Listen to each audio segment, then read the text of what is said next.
It all started with a very simple idea. Tell the stories of how successful middle market CEOs made it to the corner office. I'm Brant Handley, founder and managing director of Resource Options International, or ROI.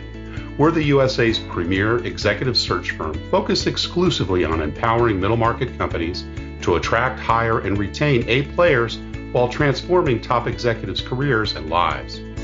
ROI's Into the Corner office is dedicated to discovering how middle market CEOs advance their career, and we're making these remarkable and sometimes quite unbelievable stories available to you for the very first time. Listen and learn about the challenges they've overcome, the interesting people they've met along the way, and the lessons learned that steered these executives' unique journey into a middle market corner office of their own.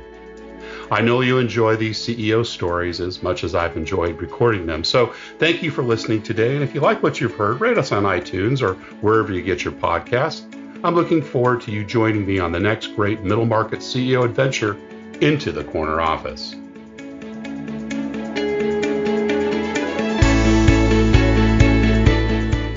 Today, my guest is John Kett, CEO and president of IAA, the leading multi-channel vehicle marketplace.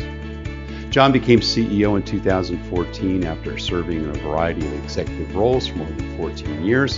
In 2019, he led IAA through the process of becoming an independent public company and generated $1.4 billion in revenue and sold more than 2.5 million vehicles through its platform. Prior to IAA, John held senior financial roles at Central Steel and Wire Company and Safelite Glass Corporation, Newark Electronics, and Deloitte. He received a master's degree from Northwestern University and a Bachelor of Science from Northern Illinois University.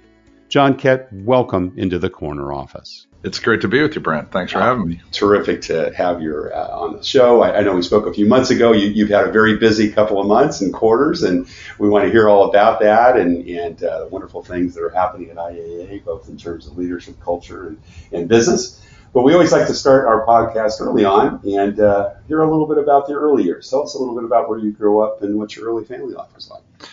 Yeah, happy to. Yeah, I grew up actually not far from our headquarters here. I grew up in a town called Lombard, Illinois. Okay. I was the youngest of four boys, and then I have two younger sisters, so a big family. Wow. Yeah. Grew up in a kind of a blue collar family. My dad was a mailman, so cool. he worked really hard, walking. 40-year man, or was that? Exactly. Oh, yeah. Right. It was when he got out of the Army, it was basically his job for his career.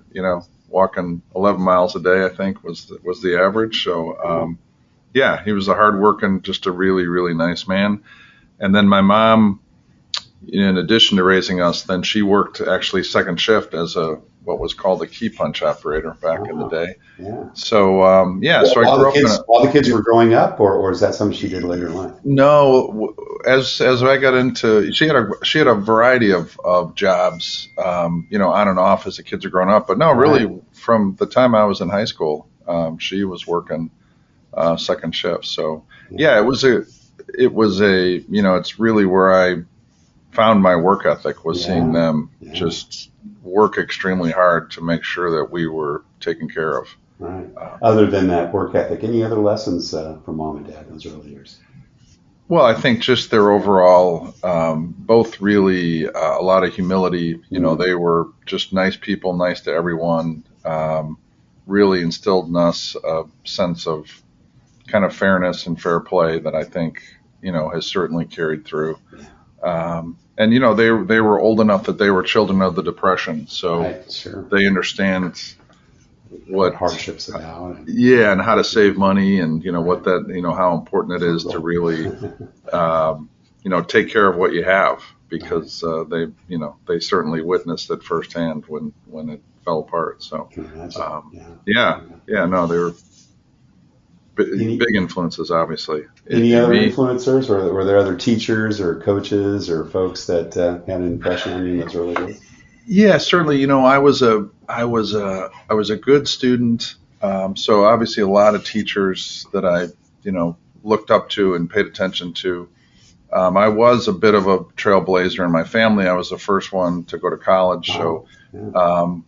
So I was always good in school, and it really propelled me to want to do more. And I played sports. I played baseball and basketball primarily through high school. Through high school. Yeah.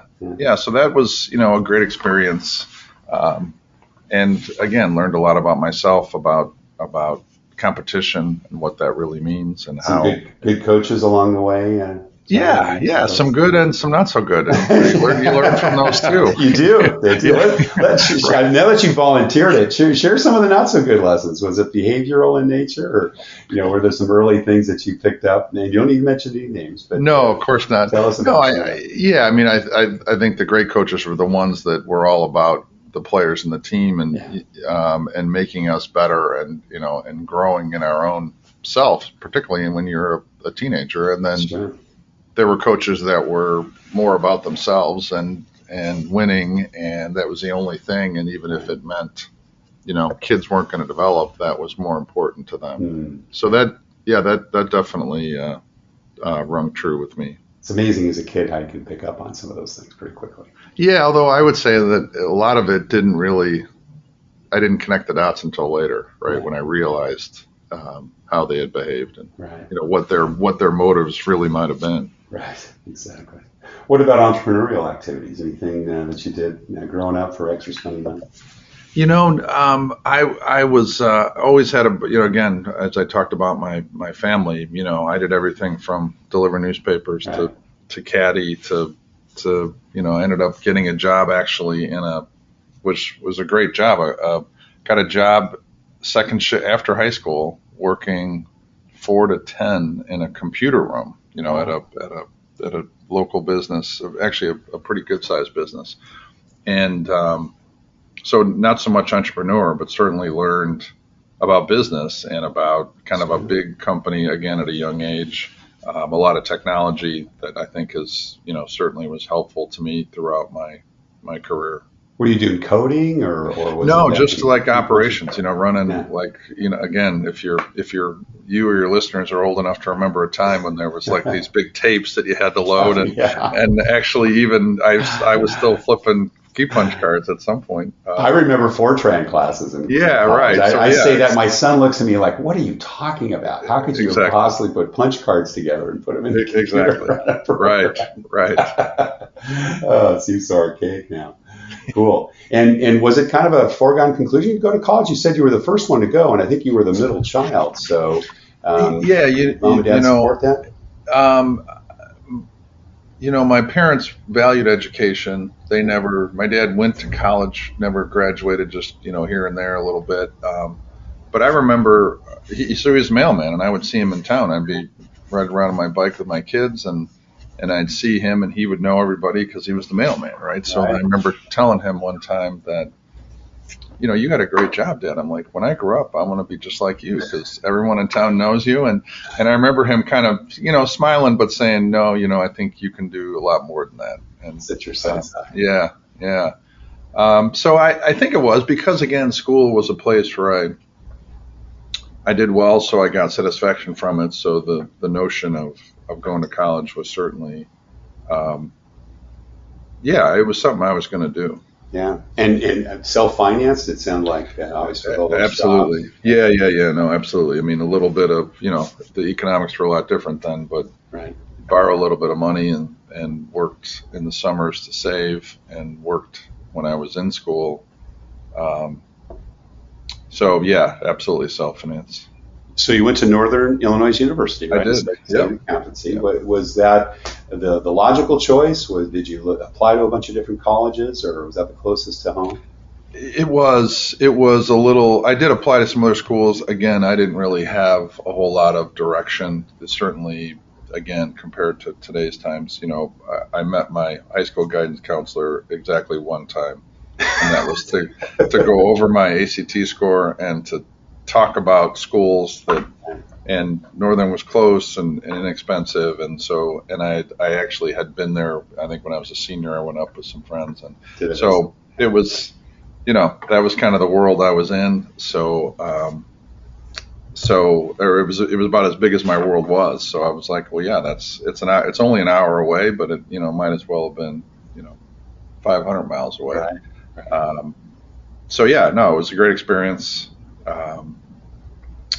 I'm still actively involved in the College of Business. I actually have a board meeting up there on Friday. So, so accountancy as a choice, did you kind of always find that numbers came to you easy, or was math something that you excelled at in high school? What made you choose that? What's the say?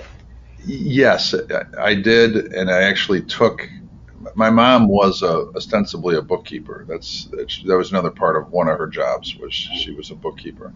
So I took some classes in high school actually that I did extremely well on. Mm-hmm. But when I went to Northern, and I was thinking about computer science, because again, this is the early '80s. It was definitely an emerging area that there was a lot of excitement around it. So that's where I started. But again, my mother knew. She had seen me, and had seen what I'd done in high school, and kind of knew. So it was always kind of nudging me to try it. And then this is actually a good story. So when I was Northern actually has a really good accounting program. They do really, really well in CPA scores. They really ranked very highly for a school that is kind of a state school. But as a sophomore, you had to take an exam to actually get into the upper level accounting program. And there was me and a couple of my friends, a guy and a girl who I was trying to date, who were going to take this accounting test. So I said, well, yeah, I'm going to take that test. So we studied together, and of course they both flunked it and I passed it. So wow. There I was. In the accounting program, which, again, was, in retrospect, was exactly where I should have been. Didn't really just got there by a different course. Yeah, exactly. You can guess the streams are going. I always, my kids always were amazed as I, as an adult, as a parent, how well I typed. And they said, how did you learn how to type? I said, well, in 11th grade, they had a typing school in high school. So what'd you do? Right. I said, didn't learn how to type. That's where all the girls were. Right, exactly. I took away a skill for life, that I've absolutely. Absolutely. So you went to Deloitte, great, place to start your career. It kind of went into audit. Did they recruit at NIU? Was that? Oh yeah. I actually did an internship there my senior year, and then they offered me a full-time position. So it was I was actively recruited by a number of what were then the Big Eight. The Big Eight, right. Yeah. Became the Big 4 or 6. I don't know. Right. I think it's 4 now. Maybe. And then after a couple of years, did you go on to one of their clients? I know I see Newark. No, actually, I didn't. I had moved up to a senior. I decided I didn't really want a partnership in an accounting firm. I didn't really see that as my career. So, no, I began to look around, and I found a company called Newark Electronics that, had a internal audit job. I thought it'd be interesting to kind of move into industry. Yeah. Really good business. Again, learned a ton about, always about myself, but also about culture. And Newark was a distributor, I think it still is, a distributor of electronic components. Yeah. Extremely frugal, extremely cost, they were all about trying to squeeze that extra, penny out of their margins, because they were a middleman, and they didn't really operate at super high margins. So learned a ton about that mindset, both good and bad, because again, the good is that it really makes you think through when you're spending money, but on the bad, the culture was oppressive. It was very heavy-handed around employees. It was. I mean, that they were successful and so on, but just from as I observed how they treated their employees and how they behaved, it was a lesson that I took with me. And then being in an internal audit position had to be kind of. Oh yeah, I was doubly tough, right? Yes, I was the police. I was you're the sheriff in town, showing right, up and seeing how they're spending their funds. Yeah, exactly. And Did you start managing people there, or did you? I did. Yeah. Well, in public accounting, you as a senior, you've got a team for the engagement. So it's a little bit of, they're not your direct employees, but you are trying to get people to get things done, and you're responsible for them. So you begin to build a little of that. But certainly at Newark, I did have a small staff of just 2 people, but it was my employees. So that, again, that's a developmental step. Right. That was. I learned a lot. What were some of those early leadership lessons, John? No, just again, how to get people to get, you've got objectives that need to be accomplished. You can't do them all yourself. Right. And you need people to get them done, and they may not do them the way that you would do them, but you need to help let them, use their own means sometimes to get things done, and then they feel more satisfied about it, and they grow. So yeah, that was good, a very good experience. Now you're there for a couple of years, and I think in one other company, right, or 2, was it, before you joined IAA? Tell us about that. So then actually a woman that I had worked with at Deloitte actually worked at Newark, unbeknownst to me. She worked in another division, so we reconnected when we got to Newark, and then she left and went to what was then called Globe Glass. So she recruited me, into a real, more of a accounting finance job, which, again, bigger, well, not really a bigger company, but I had a bigger role. It was a company that was growing. We were doing a lot of acquisitions. It was really just a tremendous experience, and it's really where I began to spread my wings. I started out, as I said, as more of like a financial manager. I got involved in some of the acquisitions. I was supporting a region. And then again, this is, one of the guys that I've told over and over again that one of the key moments in my career was I worked for this guy. I didn't work for him. I supported his region. Right. And so he involved me in a lot of the meetings with the region and a lot of problem solving sessions. And I'll remember it.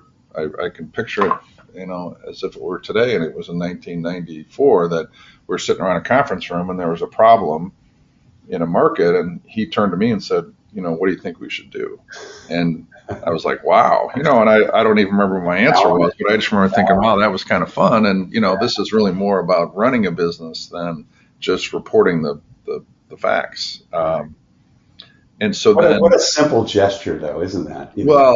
Absolutely. But then it got better. Is that then, several months later, he said, I've got an opening in operations as a regional manager. So would you be willing to step out of finance and accounting, which is where I'd had my training and it's been, the first part of my career, to actually run a region? And wow. So I was like, wow, yeah, that sounds really interesting. So I completely stepped out of finance, moved into operations, and had 13 glass shops around the Midwest that were, my responsibility. So it was, again, just an enormous experience to, totally step out of my comfort zone, to not only have people working for me, but people that weren't finance people and, and from all walks of life across a wide geography with a P&L that I was responsible for.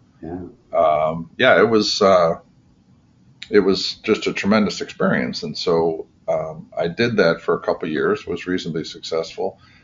And then the company went through a fairly large merger with another glass business. And so the company basically doubled in size. And then they asked me to come back into a finance role, into the controller role, and part of why they wanted me was because I had this field experience. I wasn't just so again, I did that. And then I began to support the entire business, and I became close with the guy who ran the whole retail business.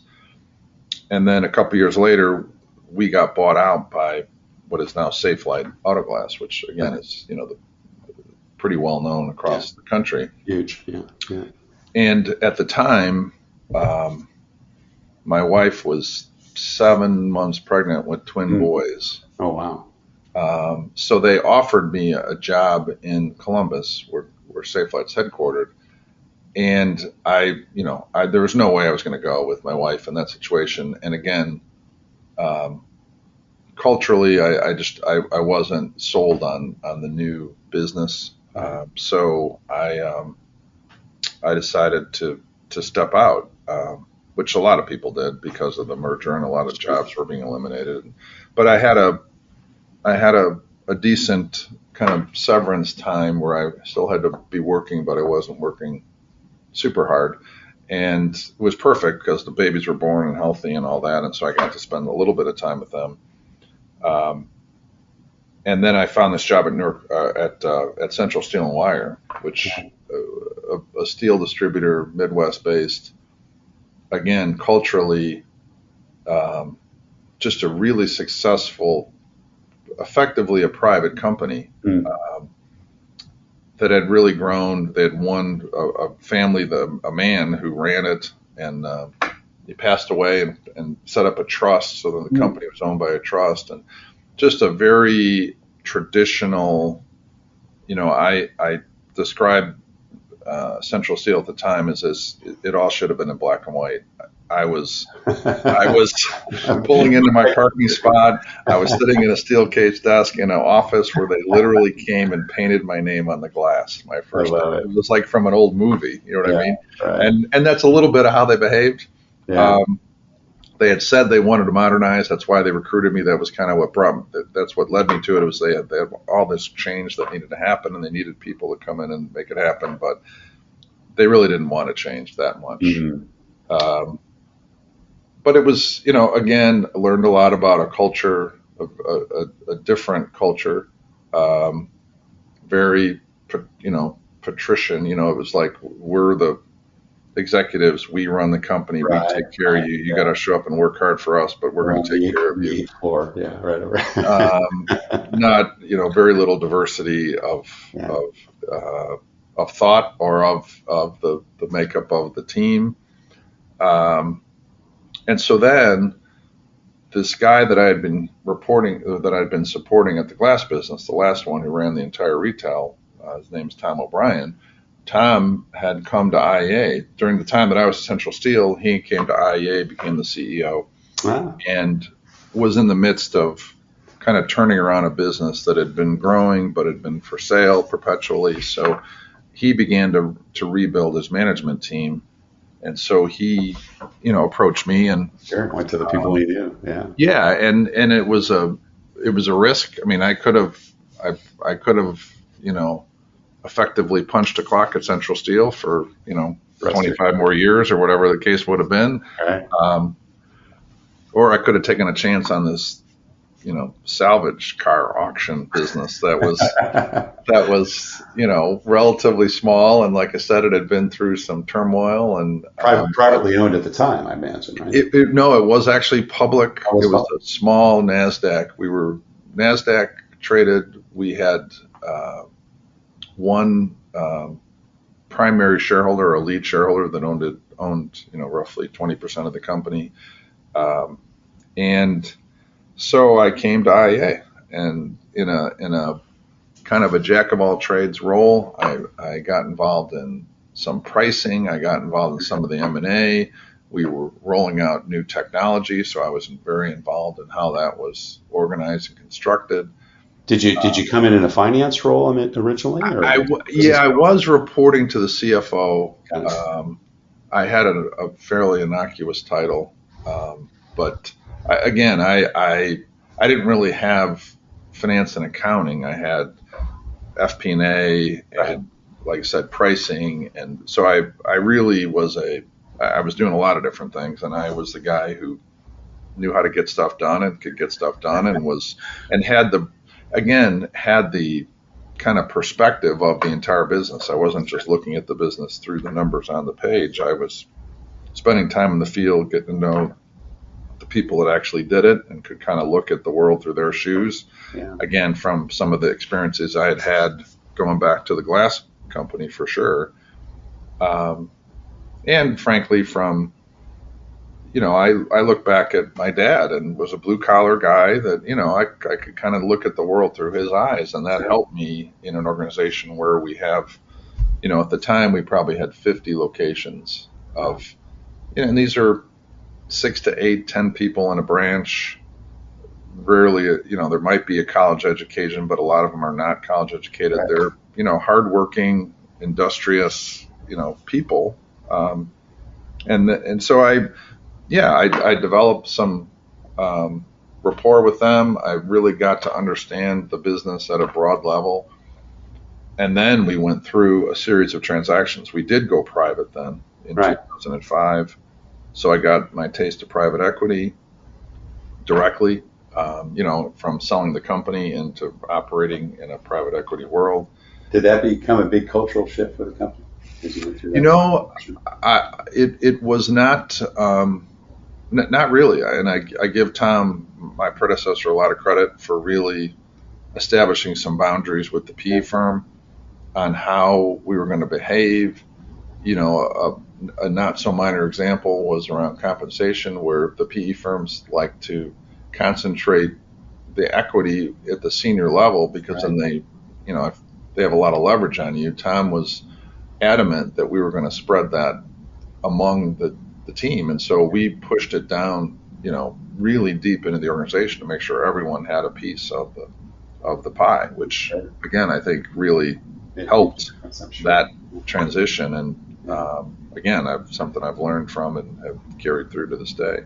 Now, when Tom tapped you to come over, did you have any ambitions at that stage that you might run the company someday, or was it more of a, this is a good guy to have my wagon, hitched to, and let's go try this new thing out? What was going through your mind at the time? No, I Brand, I'll tell you, right up until the time in 2010 when he came to me and said, "You're my successor. Talk to the board. Everyone's comfortable with you. You're the guy." There were other senior people in the organization who I really didn't. It was never my ambition to be head down and tail up on your responsibilities. You were CFO at the time, I think. I was the CFO at the time when I thought, and I was a CFO who had a pretty wide portfolio of, responsibility. I was involved at the customer level. I was doing a lot of interesting things, but I didn't see myself literally in this chair that I'm sitting in right now. There we go. So there you go, listeners. You never know how your career can change, and how obviously the influences of your good work can have the impact. I want to pivot back to that first regional manager job, because I just find that fascinating. Not only that you got that great opportunity from the manager and that business unit, but I was going to ask you about your accountancy background, and did you find that in that first P&L role, how did that help you? Maybe in any way, did it hold you back from being successful in that role? No, I think training in accountancy, it's the lifeblood of a business. If you understand how the numbers work, you can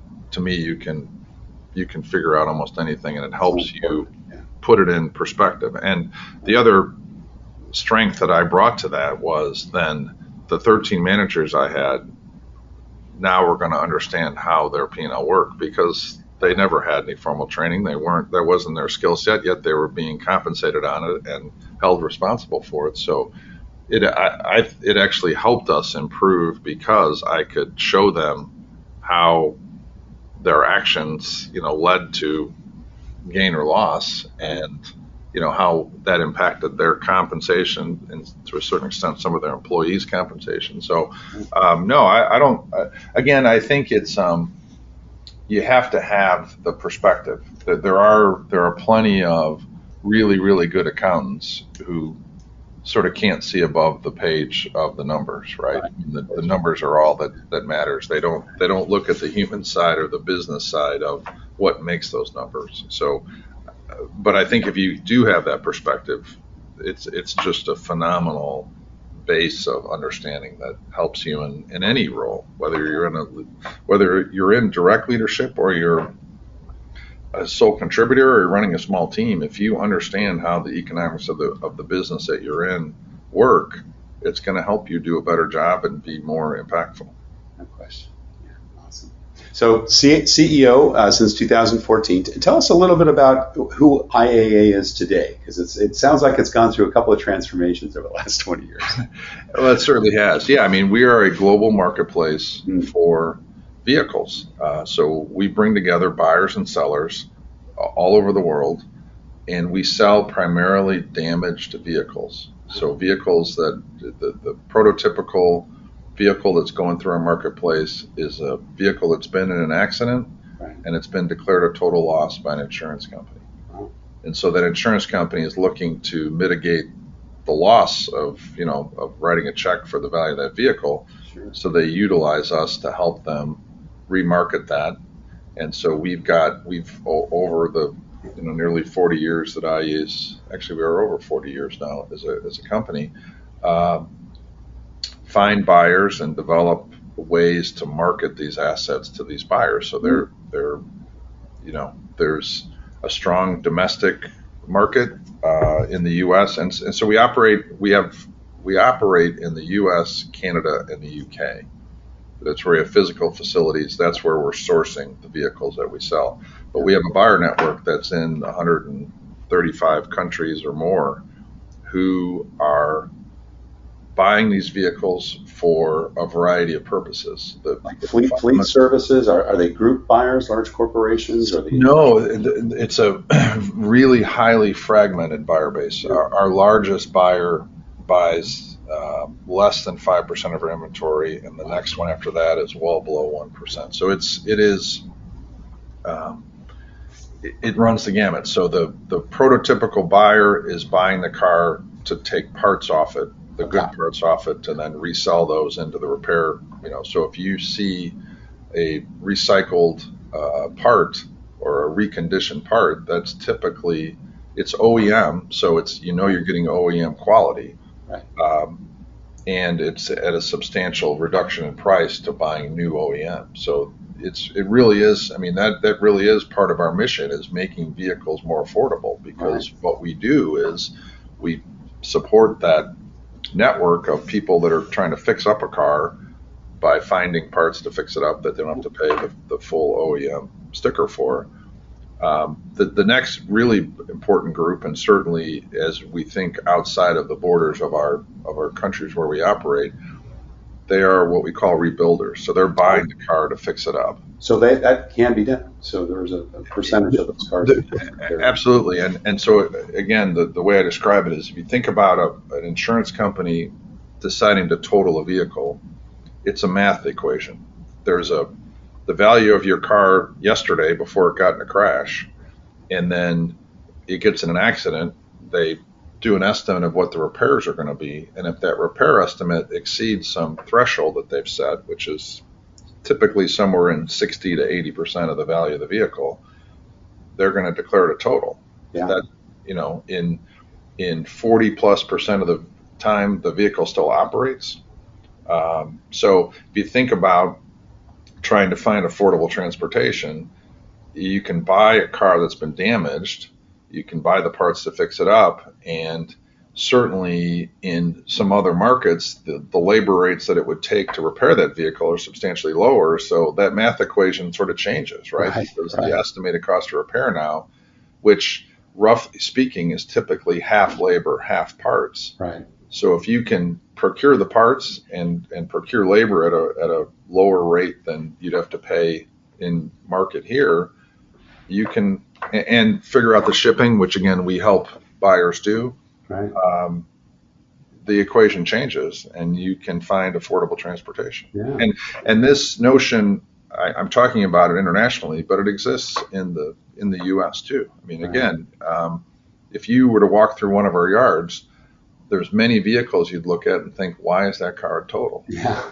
Yeah. And it really is. It's part of the why we're so excited about this market and continue to be, is if you think about vehicles today, the complexity of vehicles that are manufactured, and while there's more and more safety equipment, it is typically on the periphery of the vehicle, so that if there is an accident, those sensors and lights and bumpers, those are really expensive parts. Sure. So if they're damaged, it's going to more likely lead to the estimate resulting in the total loss. Yeah, very interesting.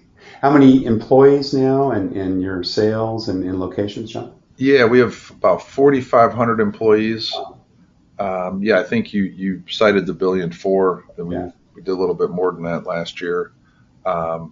We've got 210 locations. We're in all 50 states in the U.S. We're in Canada, across the country, and now in the UK as well. Awesome. Well, let's talk a little bit about your leadership style. John, tell us what's kind of changed from those first days of being that senior auditor to today. Any major adjustments you've made along the way and how you work with people? Yeah, I mean, it's certainly. I think what I've evolved into as a leader, it goes back to my upbringing and how I've started out. I mean, I do think about it being a servant leader. I'm here to remove obstacles to help the business be successful. That's my primary job, and I'm one among 4,500. I'm sitting in this chair, and I've got a lot more responsibility, but I have a job to do, and so does everyone else that works for me. And so my job is to try and make that easy for them so that we can grow and succeed. I'm not the smartest guy in the room. I don't, I forget who said it, but if I'm the smartest guy in the room, I'm in the wrong room. It doesn't need to be. Right? Yeah, I mean, I want to surround myself with people that are bright, and collectively we can make better decisions and drive our business forward than each of us, acting individually. Company culture is such an important part too, John, and with such a large population base, over 200 branches, 3 different national locations. How do you kind of, communicate, propagate, keep that culture alive across the that has been, as we've grown, that is increasingly a challenge, but it's around communication. I'm regularly, consistently, if it's not a video, then it's walking around the hall here to talk to people and connect with them. I am out in the field as I'm traveling. I will stop into branches and spend time with the people there. It's that, and then it's also just, again, the tone that I set with my management team, who are going to be even more engaged at those levels, to make sure that they kind of get the culture and what we're trying to accomplish. And that is, again, as the company grows, is more challenging. Certainly the last couple of years have made it even more challenging with the lack of in-person connection. But, I began just, speaking of the pandemic, I began producing or putting out videos on a really frequent basis, and I continue to do that. It's something that I got a lot of good feedback on as a way to stay connected to our teams. And again, try to be as approachable as I can. I, again, engage with people on a regular basis. I love when I'm, meet someone new and they don't know who I am, and then they find out who I am later, and, they realize that I'm just John. I really do try to have that level of humility. Again, I point to my upbringing, and as I said earlier, this isn't a job that I've been dreaming about or planning for my entire career. So I think I bring some perspective to it that I'm really lucky to have found myself here. And so I appreciate it. And so I make sure that people understand that I appreciate it. What do you think is most unusual or perhaps unique about the IAA culture that keeps people there? Well, I think it is that lack of high ego. I think people, we just, for the 4th year in a row, we're great places to work again. So, we do in our employee survey, our engagement scores are strong. We do have that culture, and I think it's permeated the organization. And it's, something we work hard to accomplish.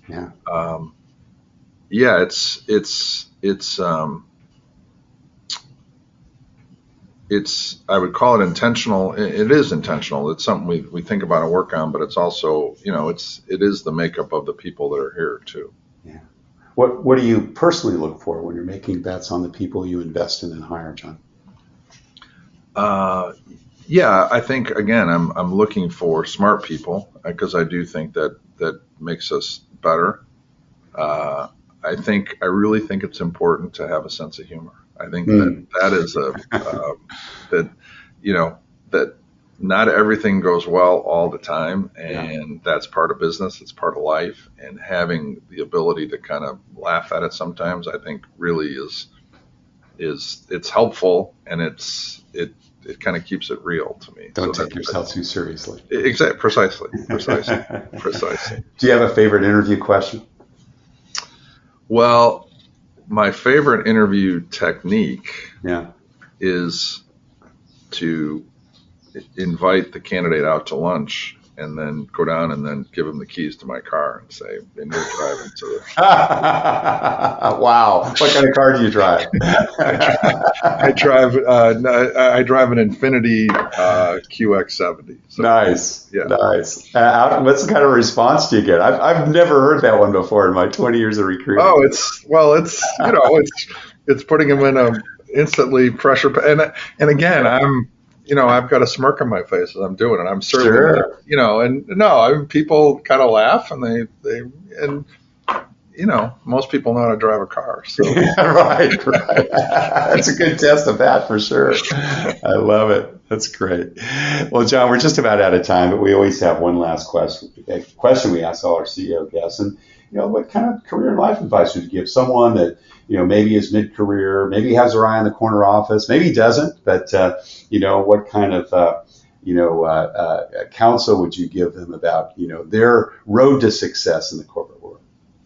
Yeah, I talk about this all the time at all levels. Is to having your eye on the corner office is the wrong place to have your eye. You need to look at your next opportunity. I mean, again, it can be a part of a path, but I worry and I see people that gets too laser focused on, I'm going to do this next, and an opportunity to their right or their left is right there in front of them, and they pass it by because they're too singular focused on this one thing. I mean, there are people that are, they were meant to do X, but that's a rarity. That's absolutely a rarity. Yeah. So to me, keeping a wide perspective and seeing opportunities that come your way, and taking advantage of them and learning from them, and then that helps you get to that next level without just saying, I want to be at the next level. Yeah. Prepare yourself for that next job, whatever that might be. And that's right. As with you, be surprised when that opportunity comes up. That's exactly right. That's exactly right. Well, John Kett, CEO and president of IAA, thank you so much for sharing your journey into the corner office. Thanks, Brent. Enjoyed it. Thank you for listening to Into the Corner Office with Brant Hanley. We hope you enjoyed hearing our guest CEO story as much as we did. If you want to hear more CEOs reveal their journey into the corner office, please subscribe via iTunes and tell your friends and colleagues. For more information about Brant, Resource Options International, and the mighty middle market, visit www.goforroi.com. We look forward to having you join us for our next episode.